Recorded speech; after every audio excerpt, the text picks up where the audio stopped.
श्री स्वामी समर्थ अनंत कोटी ब्रह्मांड नायक राजाधिराज योगीराज परब्रह्म श्री स्वामी समर्थ महाराजांच्या चरणी त्रिवार मुद्रा दिनांक 28 नोव्हेंबर पासून ते 5 डिसेंबर पर्यंत आपला गुरुचरित्र पारायण सप्ताह सुरू होत आहे। तर हे गुरुचरित्र पारायण कसे करायचे ते मी आज सांगणार आहे। सर्वप्रथम या दिव्य गुरुचरित्र पारायणाची मांडणी कशी करावी ते आपण बघूया। गुरुचरित्र वाचताना काय करावे, काय करू नये, काय खावे, काय खाऊ नये हे सर्व मी सांगणार आहे, त्यामुळे पूर्ण व्हिडिओ नक्की पहा। सकाळी स्नान संध्या करून घरातील देवपूजा करून घ्यावी। त्यानंतर ज्या जागी आपण पारायण करणार ती जागा पाणी, गोमूत्र, गुलाबजल टाकून स्वच्छ पुसून घ्यावी। परिसर स्वच्छ केल्यानंतर त्या जागी रांगोळी काढावी। त्यावरती पाट किंवा चौरंग ठेवावा। त्या पाटावरती चांगली धुलेली स्वच्छ असे वस्त्र अंतरावे। त्यावरती महाराजांचा फोटो किंवा दत्त महाराजांचा फोटो असेल तर ठेवावा, नसेल तर स्वामींची मूर्ती असेल तर तीही ठेवू शकता। फोटोची मूर्तीची पूजा करून घ्यावी, फुले घालावीत। त्यानंतर आपल्या उजव्या हाताला दिवा लावून तो प्रज्वलित करावा। ही दिंडोरी प्रणित केंद्रातील गुरुचरित्राची पोथी आहे। ही पोथी समोर मांडावी। ती ठेवण्या अगोदर एक कापड ठेवावे, म्हणजे पोथी वाचन झाल्यानंतर आपल्याला झाकून ठेवता येते। पोथीवरती गुलाबजल किंवा पाणी शिंपडून पोथीची पूजा करावी। त्यानंतर पोथीला अत्तर लावावे। अत्तर लावल्यानंतर स्वच्छ कापडाने पोथी पुसून घ्यावी। गुरुचरित्राला अष्टगंध लावावे, अक्षता अर्पण कराव्यात, फुले घालावीत। विष्णू सहस्रनामाची पोथी असेल तर तीही ठेवू शकता जवळ। त्यानंतर हातात एक नारळ, 2 विड्याची पाने, सुपारी, यथाशक्ती दक्षिणा आणि फूल हातात घेऊन आपली जी काही इच्छा असेल, जी काही मनोकामना असेल ती हातात नारळ घेऊन म्हणायची आहे। गुरुचरित्र पारायणला कलश मांडला नाही तरी चालतो। सर्व काही निर्विघ्न पार पडू दे म्हणून हा नारळ तिथे ठेवावा। आपल्या उजव्या हाताला संकल्पाचा नारळ ठेवावा। त्यानंतर 3 वेळा धूप दीप ओवाळून घ्यावा। त्यानंतर चौकोनी भरीव मंडल करून त्यावरती आपल्याला फळे किंवा जो काही आपण नैवेद्य दाखवणार आहे तो ठेवावा। नैवेद्यासाठी साखर, सुके मेवे किंवा फळे चालतात, किंवा गोड मिठाई असेल तर तीही ठेवू शकता। नैवेद्य दाखवून झाल्यानंतर आपल्याला संकल्प करायचा आहे। कुठलीही सेवा असो, कुठलेही पारायण असो ते संकल्पयुक्तच असावे, कारण संकल्प केल्यामुळे आपल्या सर्व मनोकामना पूर्ण होतात। हातात पाणी, अक्षता, फुले आणि थोडासा गंध घेऊन आपल्याला गुरुचरित्र पारायणाचा संकल्प करायचा आहे। पारायणाला सुरुवात करताना पुरुषांनी कपाळाला गंध लावावे, स्त्रियांनी कपाळाला टिकली लावू नये, हळदी कुंकू लावावे। गुरुचरित्र वाचन करताना स्त्रियांनी केस वरती बांधावेत, मोकळे सोडू नयेत। गुरुचरित्र पारायण करताना शक्यतो स्त्रियांनी भारतीय पोशाखात तसेच साडीमध्ये पारायण करावे। वाचन करताना डोक्यावरती पदर किंवा ओढणी असावी। पुरुषांनी सोवळ्यामध्ये पारायण केले तरीही चालते। हातात पाणी घेऊन पुढील स्क्रीनवर दिलेला संकल्प आपण करायचा आहे। संकल्प करून झाल्यानंतर सरळ हाताने पाणी तामणात सोडावे। वाचन झाल्यानंतर ते पाणी तुळशीत टाकून द्यावे। पोथीला, घरातील सर्व देवांना किंवा घरातील वडीलधाऱ्या माणसांना नमस्कार करून आपल्याला वाचनाची सुरुवात करायची आहे। या गुरुचरित्र ग्रंथात सर्व नियम दिलेले आहेत, ते नियम पाळून आपण पारायण करावे। संकल्प हा पहिल्याच दिवशी करावा, रोज करू नये। ची पारायणाची वेळ एकच असावी। आज ज्या दिवशी पारायण चालू केले त्याच दिवशी उद्याही चालू करावे। गुरुचरित्र वाचत असताना पहिला स्वामी स्तवन, त्यानंतर 1 माळ श्री स्वामी समर्थ जप, 1 माळ श्री गायत्री मंत्र आणि अथर्व शीर्ष वाचूनच मग पारायणाला सुरुवात करावी। रोजचे ज्या ज्या दिवसाचे पारायण किती आहे ते सर्व ही माहिती गुरुचरित्रामध्ये दिलेली आहे। ते सर्व बघूनच आपण रोज पारायण चालू करावे। प्रत्येक अध्यायाला चित्रासहित भावार्थ आहे, तो वाचू नये।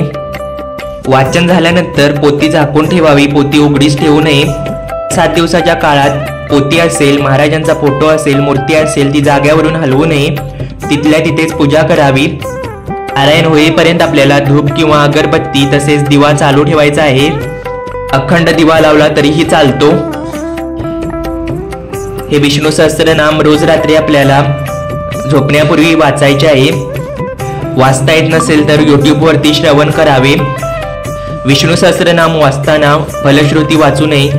फलश्रुती शेवटच्या दिवशी वाचावी। ज्या दिवशी शेवटचे अध्याय असतात त्या दिवशी संध्याकाळी वाचून पूर्ण करावी। दिवसभरात पारायणात काही चूक झाली असेल, आपल्याकडून काही अभद्र बोलले गेले असेल, वाईट विचार आला असेल तर याचे परिमार्जन या विष्णू सहस्त्रनामाने होते, म्हणून हे रोज रात्री झोपण्यापूर्वी नक्कीच वाचावे। अशा प्रकारे गुरुचरित्राची मांडणी करावी।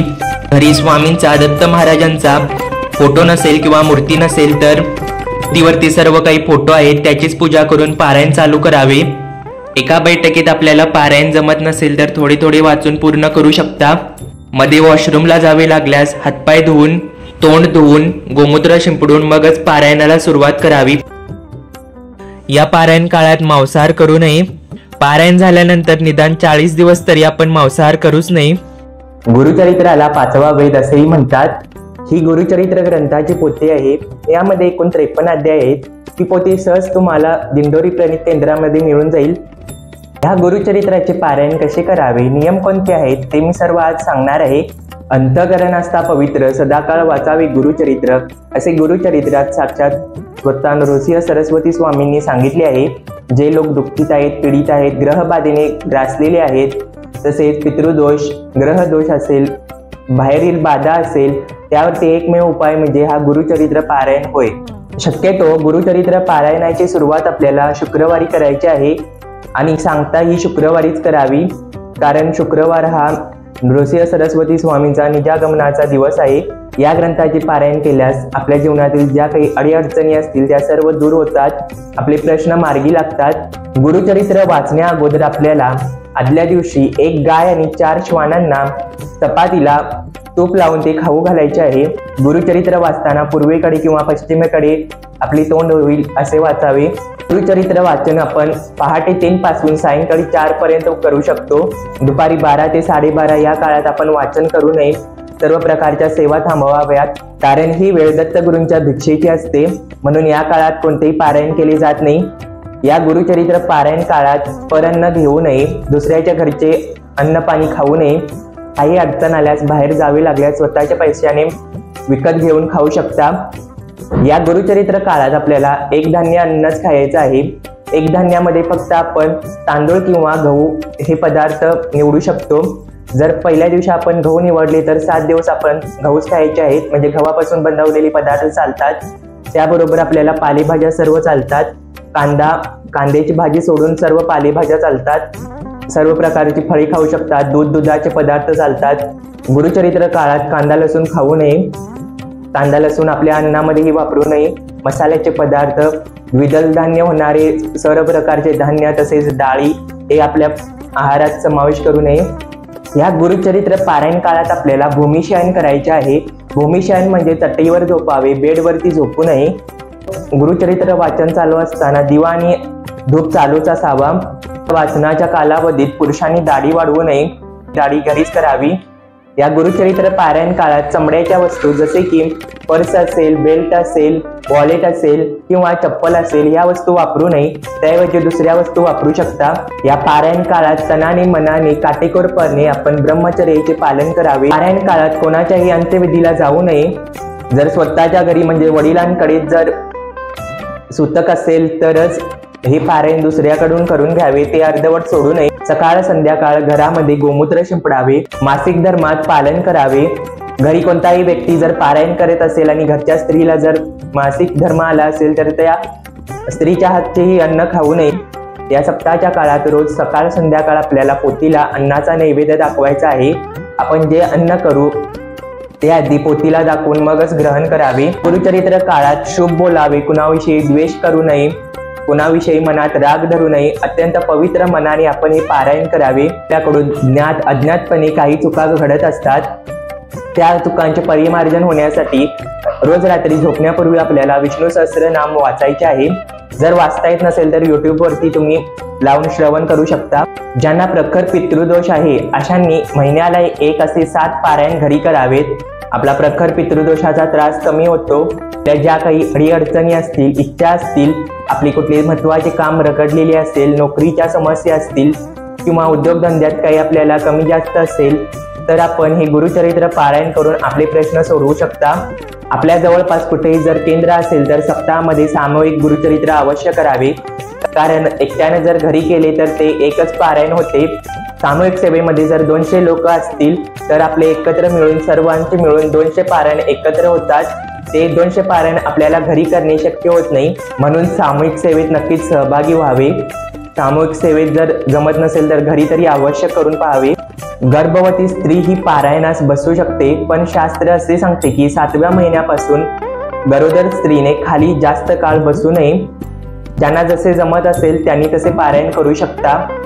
ज्या व्यक्तींचे वय झालेले आहे, खाली बसता येत नाही, त्यांनी खुर्चीवर टेबलवरती ग्रंथ मांडून त्याचे पारायण करावे. खुर्चीवर बसले तरी चालते, पण खुर्चीवर बसताना खाली आसन घ्यावे, जमिनीवर पाय टेकवू नयेत. चरित्र पारायण वाचताना नेहमी खाली दर्भाचे किंवा लोकरीचे आसन असावे.